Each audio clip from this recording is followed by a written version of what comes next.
right. Good morning, everyone. Thank you so much for being here. My name is Stefan Schöberlein. I'm an assistant professor of English here at Marshall University. I'm also the director of digital humanities here. Thank you for being here in person, online, now, or in the future. I'd like to welcome you to this morning's launch event for the Tom Kromer Archive. It's my absolute pleasure to introduce you to some of my wonderful students in a second here. But before that, I want to say a few things about the subject of our work. And let me begin doing that by quoting one of Kromer's early reviewers, one Edith Dunton, a British reviewer, who informed her readers in 1935, quote, "No, you never heard of Tom Kromer." And unfortunately, that's probably still true for most people tuning into this today. Kromer and his astounding little novel about homelessness during the Great Depression has collectively slipped from our minds. I'm going to briefly admit another person here. Back to my introductions. So we're actually here in Huntington, West Virginia, where Kromer was born in 1906 and where he died in 1969. He's actually buried just around the corner from where I live. He's a former student of this university, Marshall University. Still, you wouldn't know that an author like Kromer lived in this town if we didn't tell you about that, right? You didn't know that an author that papers at the time compared to Hemingway, Remarque, or Gorky lived here. There's no marker to Kromer at his birthplace, no statue or sign for him anywhere in town, and no street bearing his name.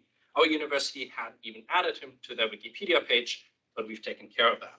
So in this class, which consists of students from all over campus, we have dedicated ourselves to reading Kromer this semester, all of Kromer, and to restore him to visibility in the digital realm. The result of these efforts is, among other things, the Tom Kromer Archive, which is now online and can be found at www.kromerarchive.org. It is an ongoing project, but we are thrilled to release it to the world today. I'm going to hand it over to Nick Hardway in a second, and he contributed much of the design and the layout to the site here, but I'd just like to let everyone know that we do have a contributors section on the website, and I encourage you to go there. It's where everyone's listed who contributed work that's currently on the Tom Kromer Archive. So please check that out. Thank you again for being here, and I will hand it over to Nick. Thank you, Nick.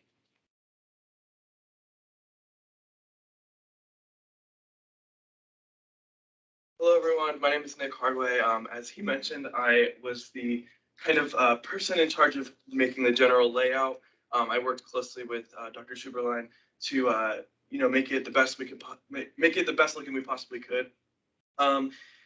We created a short intro, just kind of like a landing page, just for people to kind of gain a sense of who he is before going into the more like detailed things about him.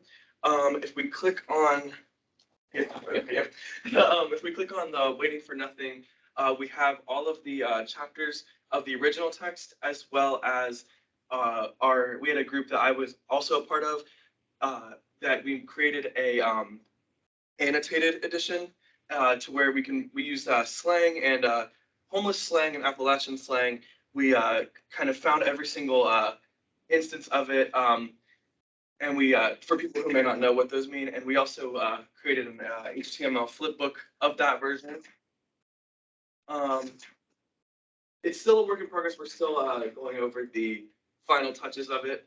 But and then if we head to multimedia, I don't know if there's anything up on there just yet, but we have an audiobook. There is? Okay. We have the audiobook of the whole entire book. We have a podcast group who created a podcast named Three Hots and a Podcast, and they went over kind of more in depth and kind of discussed things of the book that may not have been directly talked about.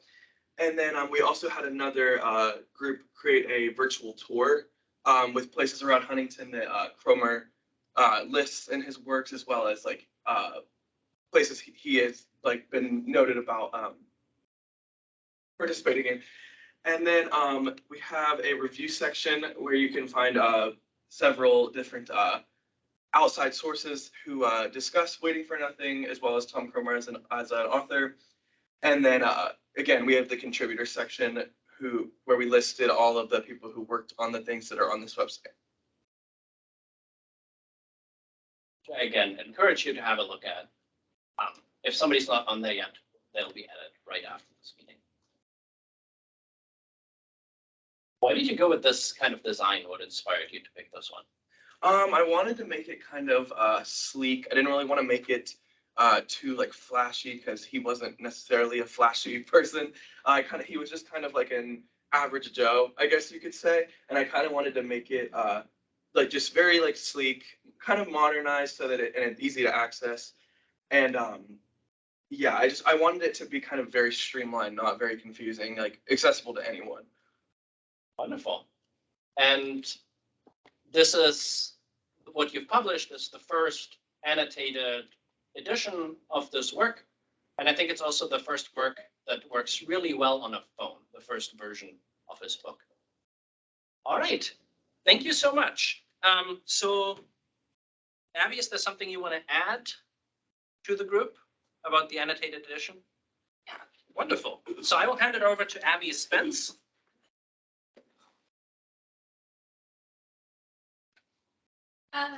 My name is Abby Spence, and I worked closely with Nick as well as Nikki and Luke, and you can find their names under the contributors list too. And we really just wanted to create the annotated version for Waiting for Nothing, because as we were reading it, we noticed that there was a lot of slang. There was a lot of phrases you may not have understood or heard of. Like a lot of it was kind of like unfamiliar, and it took a long time to actually like get it done, to get it processed, because there's 12 chapters. We divided them all up between us all and going through and reviewing them all word for word, trying to figure out everything was, it was very time consuming, but in the end, I think it was worth it because it makes the overall reading of Waiting for Nothing by Kromer a little bit more understandable. So like if there's something you don't know, like for example, in the novel, he says a gat, and me personally, I had no idea that a gat was a handgun.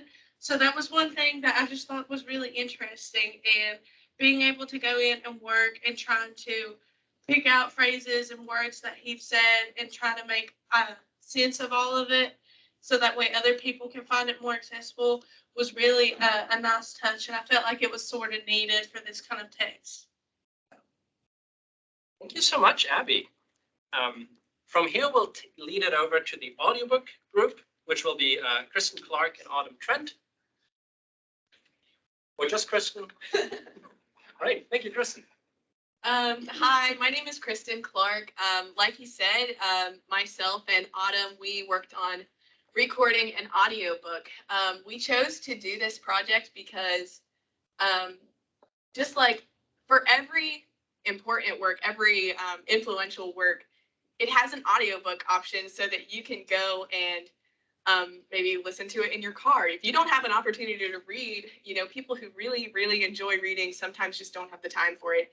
And being able to just hit play while you're driving down the road is just really an awesome opportunity, especially for a work that already isn't given the recognition that it deserves. I think it's really important to have this option for somebody who would probably be interested in what it has to say.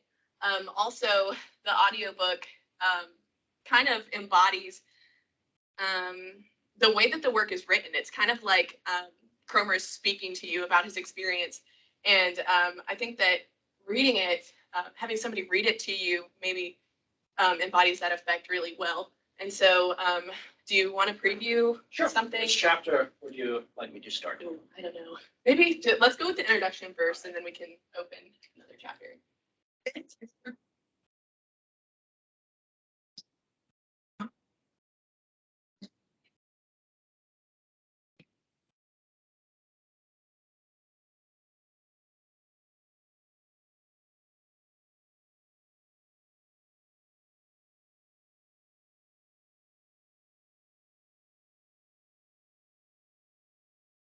Then let's go ahead and preview chapter 2, because that's one of Autumn's chapters.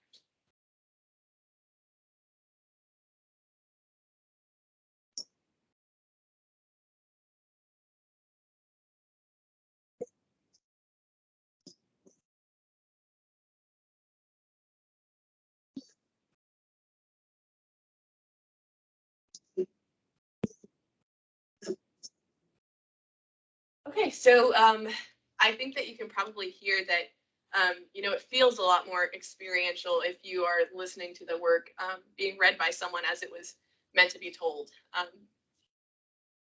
Thank you so much, Kristen. And the audiobook is available for download and listen on the Tom Kromer archive. And you can also find a version on YouTube. And of course, it's fully free and it's wonderfully done. Thank you so much. So after Kristen, we'll take it to the podcast group. And that's going to be Krys Smith, who's going to be talking to us about 3 hots and a podcast. And if I'm not mistaken, the first episode just dropped. It did. I'm very excited. If any of my group would also like to come up here and stand, feel free to.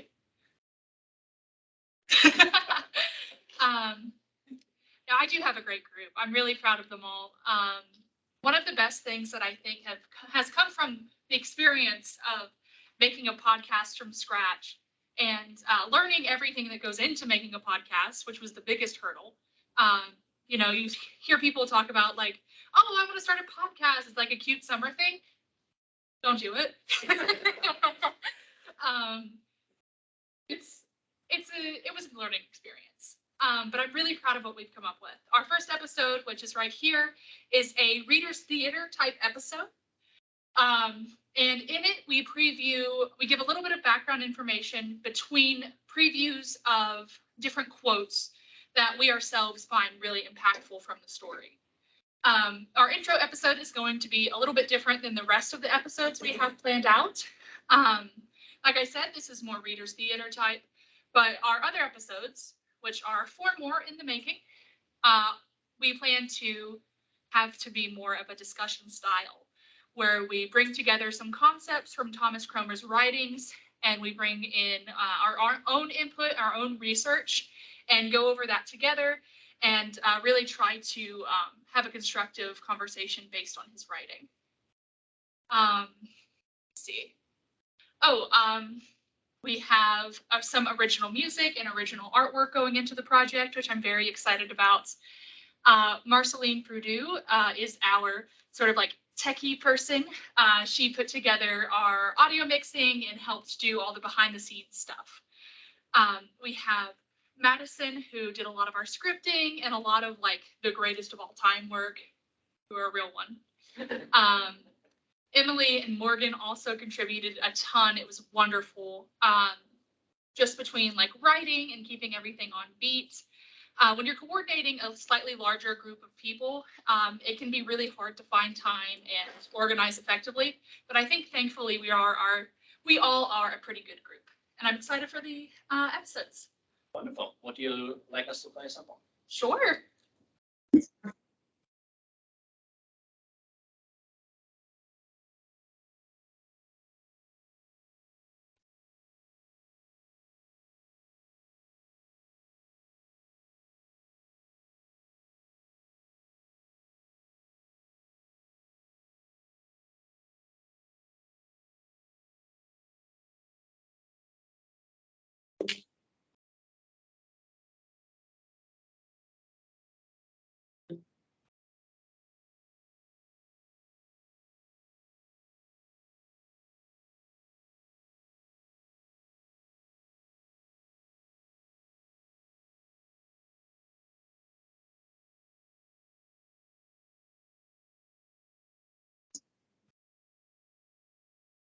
Excellent. Yeah, and then after that, we talk about that paragraph and go on. And hopefully we'll be having this on YouTube, obviously on the website. Check out the website. That's why we're here. YouTube, Spotify, and of course the website. So yeah, I'm excited. Thank you so much. So that's 3 hots and a podcast. So next we'll take it to the CLEO Tour. And I think that's going to be Michael and Martin. And that is also under multimedia. And it'll take us to an external site. Oh, wonderful. Good morning, everyone. I'm Michael. So this is our CLEO Tour. This was like our 3rd kind of major idea. We had a couple roadblocks along the way. We basically tried to map out his life both in Huntington and in New Mexico.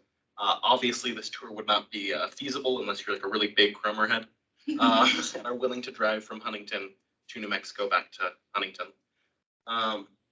So we start out at the Charles Bolt Bottle Factory, which is the factory that his father, Michael Kromer, would have worked at when they came to Huntington. Then we then move on to his time here at Marshall University. We specifically put Smith Hall because that is the hall that most journalism classes take place in. So that is most likely the hall he would have done most of his classes in as a journalism major. I then put the Keith Albee on, which relates to his time here at Marshall University because we put this here because it kind of represents the area on 4th Avenue between 9th Street and 10th Street, which is where he had a small experiment for the journalism major that he wrote about, where he, for about a week, panhandled in that little area. He would have walked outside the Keith Albee, considering it was built at that time. So I just figured to be the best spot to place it. We then put the Huntington B&O Railroad Depot to kind of represent his time homeless in Huntington, being around the railroad and such. We then have the let's just call it Lorton Reformatory. Yeah. Which is a reformatory that he spent some time in. It's kind of like a small, for small crimes, they would work for their time being. For smaller crimes, he ended up being here sometime after leaving Huntington for a bit, traveling into Virginia. We then have the Hillcrest Sanatorium, which is the first stop in New Mexico. It's where he spent a few years when he was recovering from tuberculosis. And then right after that, we have the Kromer House. Now, we put this specifically here because this is the time he would have been living in it. And right after getting out of the sanatorium is when he married his wife, Janet. So what I find interesting about this place is it actually is on the National Registry for Historic Places, but it did not have a CLEO entry yet. So yeah, they lived here for 23 years before his wife ended up dying, and he moved back to Huntington. We then put the Kromer family house, which is where he spent the last years of his life as a recluse, before finally putting the Spring Hill Cemetery, which is where he's currently buried. On the long description, we end on Spring Hill Cemetery, and I have placed his the writing that is on his grave marker, which is the simple phrase "Brother Thomas M. Kromer, 1906 to 1969." He's buried in his family plot, I believe, and has it's his mother, his father, and his siblings. Yeah, no children, right? Yes. Okay. Thank you so much. Thank you. Wonderful. I appreciate it. So last but not least, we have Vance Jensen to talk about reviews a little bit. That'll take us back to the main page here.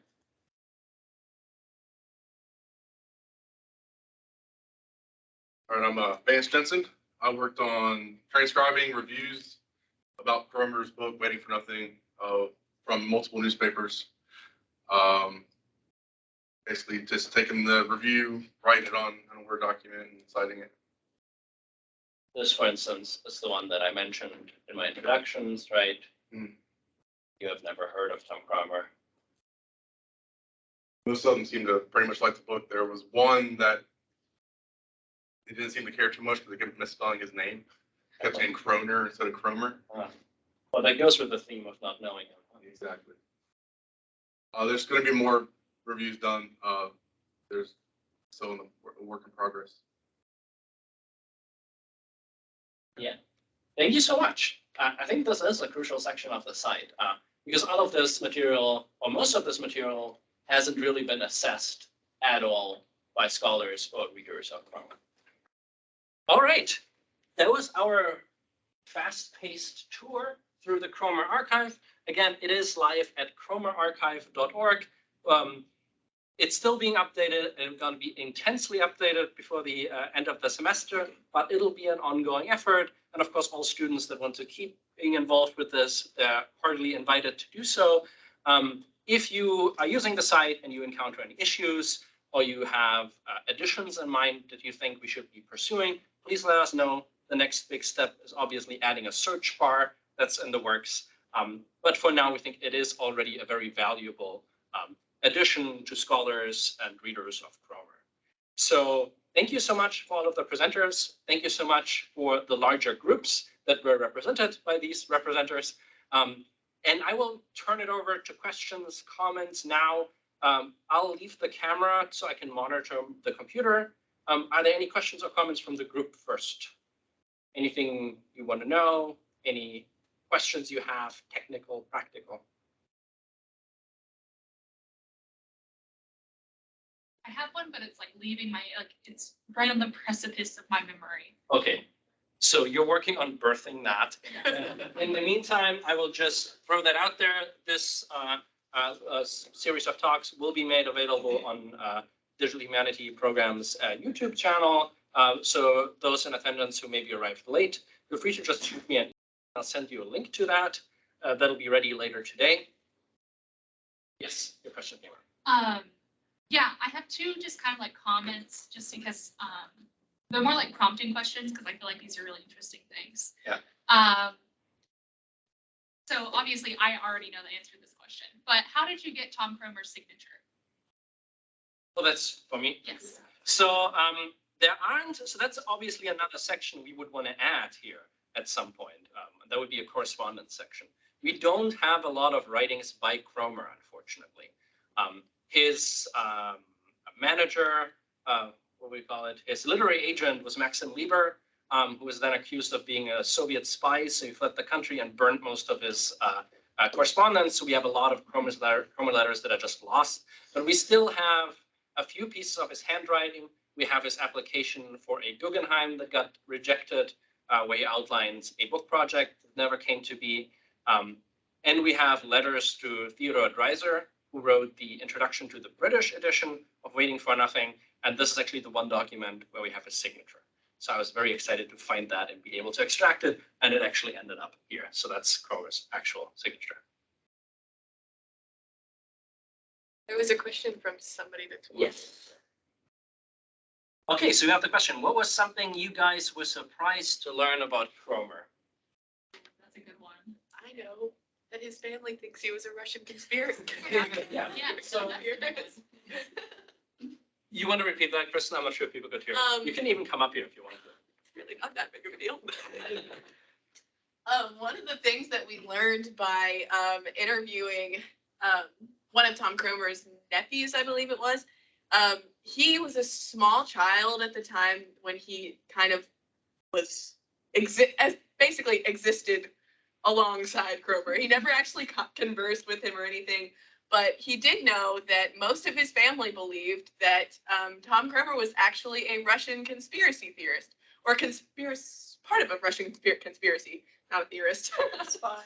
Yeah, a spy. They thought that he was a spy. Yeah, there's apparently a family photo album that we obviously would love to get our hands on, but that might probably not happen. But the family remembers one of the photos, and we are assuming it's with Maxim Lieber, his literary agent, and they're apparently dressed up like Russians, which to me means they probably had Russian hats on and sort of made fun of Some that kind of whole joke idea. or Right? something. Yeah. But So yeah, that was a neat little anecdote to hear about. Definitely, yes. Michael. I just kind of like a comment on that. When we were first discussing that, I had been listening to a podcast about who's the guy who killed JFK? Lee Harvey Oswald. And it felt very similar in the way that they were kind of like fanboys in that like kind of sense for like Russia. It was a very fun comparison that I made in my head. And obviously we don't know. It might just be that Lieber probably or may not have been a spy and they were making fun of the accusation, right? We don't know. One of the things that we did find is that Tom Kromer himself is mentioned in the documents of the House Committee on Un-American Activities because of one of the sort of West Coast radical literary and political magazines that he wrote for. They actually list him as a co-editor, which is interesting because he's generally sort of acknowledged as being mostly a contributor, but that's certainly something that's well worth exploring. And that also hints us to other stuff that should be on here and will be on here, and that's his shorter writings that he published elsewhere. Yes, Krys. That definitely goes into, to answer the question on my part, one of the most interesting things to me that I learned about Tom Kromer throughout this is just all of his political goings. Obviously, we just talked about the Russian spy stuff, and his later life was spent during the Red Scare. And he was an avid socialist and wrote for a ton of different papers, both here locally and over at the West Coast as well. And finding those papers, we got to read a couple of them. What was it? It was Hungry Men. Mm-hmm. Hungry Men was so good.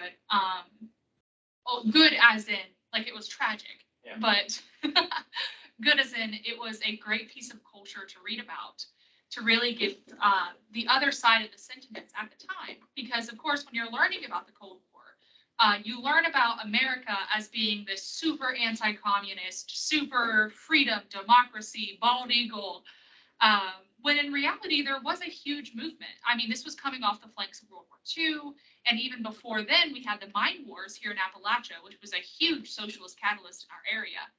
And just putting together all that history and seeing it kind of like as living history throughout this single man and his writings throughout the country was just probably my favorite part about this whole experience. Yeah, thank you so much. And we mentioned his sort of aborted book project, and that really dealt with sort of his family's history as social history. And his family history is actually quite interesting. There's a point in time where the Kromers and the Mansions, so the great-grandparents and grandparents of Joe Manchin, live in the same town, right? And the Kromers are poor, itinerant laborers, and the Mansions are mayors, grocery store owners, state politicians, right?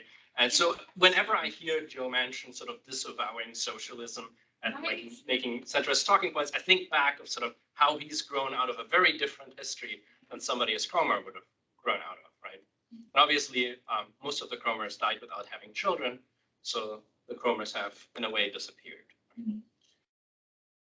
Any other comments, concerns? Yes, Michael. You have said that you've been working on a German translation of Yes. Waiting for Nothing. That's a great way to pitch my book. Thank you. Yeah, you're welcome. How have you, like, how has it been, like, having to translate, like, so much slang, like, that's area-specific and, like, kind of, like, group-specific slang? It's really interesting because I thank you so much. That's a wonderful question. So my German translation of Tom Kromer's Waiting for Nothing, Warten auf Nichts, is coming out next year with a press in Berlin, Das kulturelle Gedächtnis. They make really beautiful bibliophile books. And there's a German connection. The title of Waiting for Nothing is probably a loan from a poem by Nietzsche, where he talks about his inspiration for Thus Spoke Zarathustra. And he begins it by saying he was just sort of lingering around waiting for nothing, and then this happened. And this is probably where he got that phrase from. But yeah, the slang is a tricky thing. I address that by going with basically Western German slang. So the region I'm from is called North Rhine-Westphalia, and it's basically Germany's and Europe's really most prolific mining region, at least in the early 20th century. So there's obvious parallels, right? The Kromers probably came from Czechoslovakia originally. A lot of immigrants from that region resettled in my home region. And the slang of that region, technically a sociolect, has sort of really interesting overlap with Appalachian dialect, right? There's a shortening, there's sort of grammar twists, there's a repetitiveness to it that works pretty well. And right, there's like slightly antiquated slang terms like the bulls or the police, right? I don't think that's really very common in the US anymore. It is still very common in Germany. We say bullen, right? That's still a thing. So that worked surprisingly well. I'm gonna have to see how much of that my editor lets me leave in, but so far I'm thinking it's a pretty good fit. Thank you so much. And we have another question here. So we have another question from David. Do you think other figures from Appalachia have a similarly underanalyzed history, such as Kromer? I think you should all be able to answer that, but who wants to? I can't if nobody. Yes, let's go with Krys. Thank you. You want to come up here? I can, yeah. Yes, please do. The laugh was because I'm known as the big talker in this group. So along with reading Thomas Kromer, we also have read things by DJ Pancake and an author whose last name is Benedict. What's his first name? Pickney. Pickney Benedict, which are both Appalachian-esque authors, but all tie back to Kromer as well. We also read a poem by Rebecca Harding Davis, who is also a writer who was not from Appalachia but moved It's here. sort of the prehistory, right? Yeah, the prehistory. Yeah, Rebecca Harding Davis wasn't after Kromer, she was before. That was when we were reading into the mine history, and I'm not going to give a synopsis of the class. But writers such as Pick Me Benedict and DJ Pancake, even though I think it was Benedict who got a little bit more acclaim for his work, and DJ Pancake himself was a little bit more popular than Kromer was. Hopefully that changes. They are also writers that have such like a hominess to the area. And something we've seen is that people from Appalachia or have lived in Appalachia and are writers and write about Appalachia always have those like cultural tie-ins that really show the links between them. And I think that's something that maybe could deter people from like analyzing the literature and like continuing to perpetuate discussions around that literature, just because it does feel so geographically locked. But I think that that's a tragedy, because I think we were talking about here a lot of the American, I guess, like virtue of like hardworkingness. You know, when you say, "What did you do for the weekend?" and somebody said, "Oh, nothing." Here, that's like, "So you wasted that?" Was very much something that was born from this area. Again, it's a very American thing to have that sort of, you know, being hardworking is the best virtue you can have. But seeing that trace back to even here, like Kromer describes how him not being able to get work is seen as a moral failing, especially when he's talking about like churches he tried to go to and get support from. There's just so much American culture and American, I guess, theming that goes into these works that are just not analyzed. And of course, that could go into, like I said before, the fact that it seems geographically and culturally locked. And I think it's a tragedy. I think the only big writing that I can think of that has come out of the region that has gotten like world acclaim in the last whoever how many years is probably J.D. Vance's work, which, you know, say what you want about it.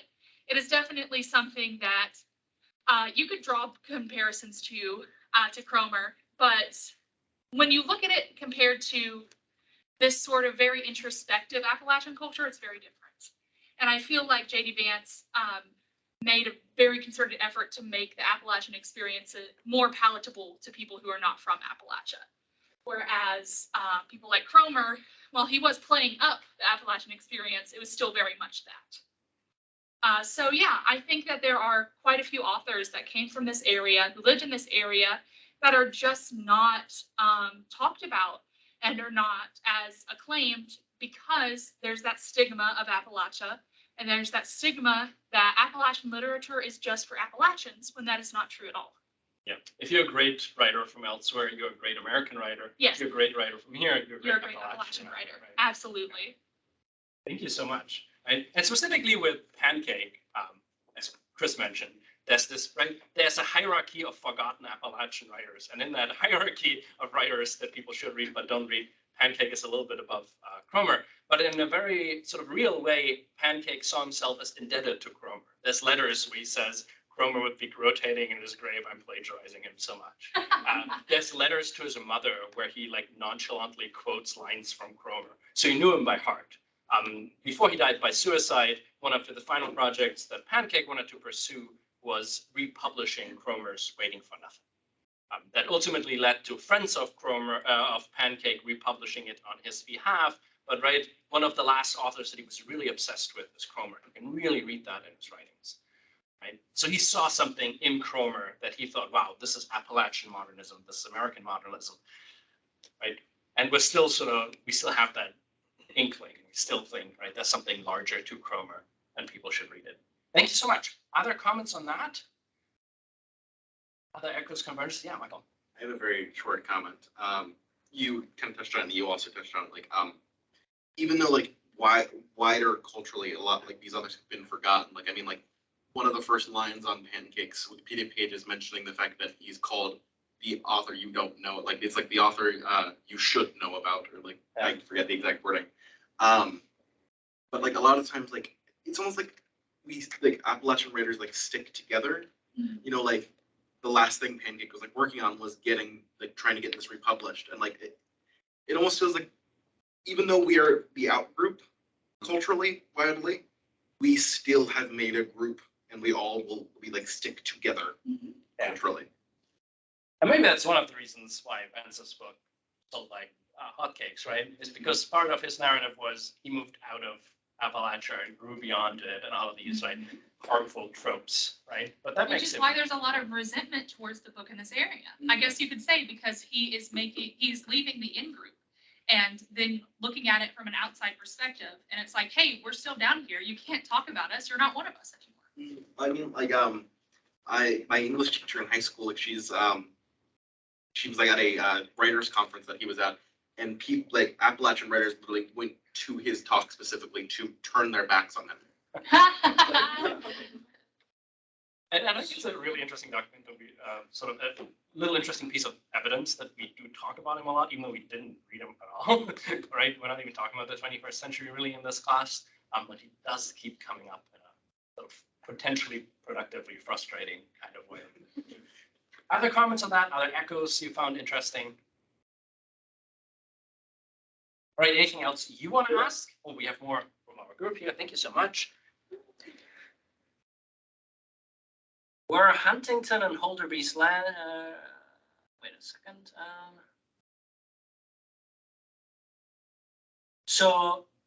That's an interesting sort of historically speculative question. Do you guys think if Huntington, or as it was known before Holderby's Landing, were a much bigger city, more important hub, do you think that sort of regionalism would look different? Do you think more people would read literature from here if the economy or sort of the infrastructure were different? I think that's how I'm understanding David here. Do you think that more historical figures might have had a relationship to the region, even if they didn't originate here, if Huntington were a bigger hub?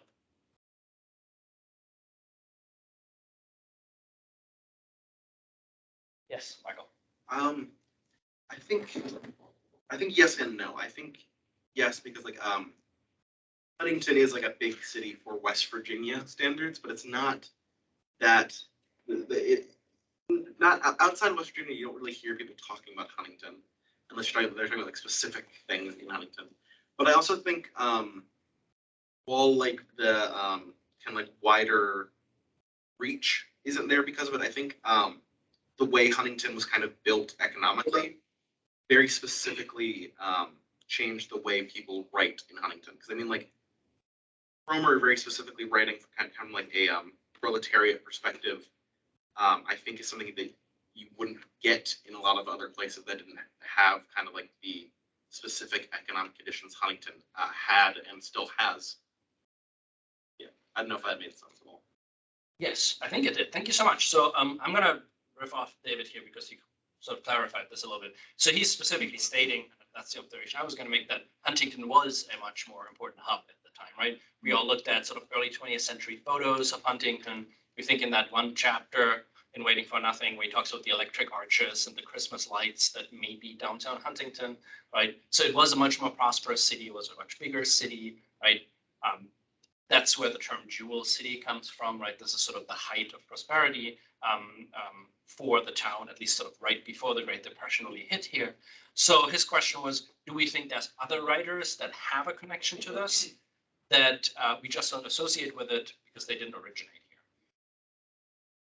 here? Right? Is there some sort of right? Hobo culture is very sort of railroad centric. Are there maybe other writers that we could think about that have a connection to here that we don't associate with the place?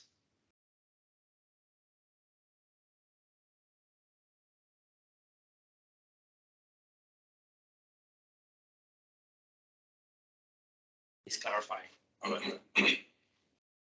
that as a support comparing it to Cincinnati. I can't really think of any, especially not like in a historical sense. I know a couple of other authors that have a connection to Huntington and to sort of the infrastructure of Huntington. But yeah, it'd be interesting to think about sort of other writers coming in from the outside, right? My example would be Walt Whitman went past here on a boat in the 1840s, but this may be not the best example. Yes, Lily. I was researching it in Kromer. There's like, I can't remember the author, like even the title, but it was like essentially a Hobo Tales, and it briefly mentioned Tom Kromer. I don't think there are other writers. It's just like. Yeah, he is sort of a big name in specifically hobo literature, which is a sort of very niche area of interest, but some people are like really into it and they probably know Kromer. But yeah, I'm not aware of sort of other major authors that would have had a connection to Huntington that we wouldn't assume to be sort of Huntington writers. Yeah, that's an interesting way to think about what Krys talked about earlier. Yes, Kristen. Something I also just wanted to add is that I think part of the reason that we get so much of that distance between writers that are from Appalachia that talk about Appalachia and people who are like outside looking in, it's very much, if you're not from here, talking about the experiences here looks very much like some sort of hitty, voyeuristic, like Appalachia is where the poor people, the exploited people are. And I think that could possibly kind of go into other writers that want to write about this area, but feel like they have to separate themselves from the area to not have that connotation of, oh, Appalachia is poor and, you know, mine towns, company towns, and more recently, opioid crisis, et cetera, et cetera. So yeah, I think that might be one of the reasons why, if you're not telling a story about Appalachia, including Appalachia as like a side point in your story adds a whole other thing to read into that you may not want to actually bring into the story. Do we have other comments, other questions? I know our time is sort of running out. Any other audience member questions?